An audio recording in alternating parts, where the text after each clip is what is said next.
नमस्कार. सर्मिक लोक जाणीव न्यूज लाईव्ह मध्ये आपलं सर्वांचं सहर्ष स्वागत आहे.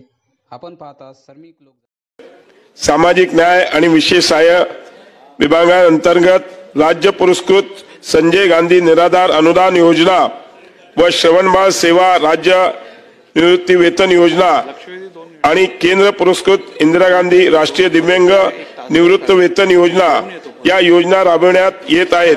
या योजनेअंतर्गत सर्व प्रभागातील दिव्यांग बांधवांना दरमहा 1500 इतके अर्थसहाय्य देण्यात येते. या योजनेअंतर्गत दिव्यांग बांधवांना देण्यात येणाऱ्या अनुदानाच्या रकमेत दरमहा 1500 वरून 2500 2500 अशी वाढ करण्यात शासनाने निर्णय घेतलेला आहे. ह्या आपण कृपया नोंद करावी. मी यासाठी माननीय मुख्यमंत्री उपमुख्यमंत्री सगळ्यांचे खूप खूप आभार मानतो.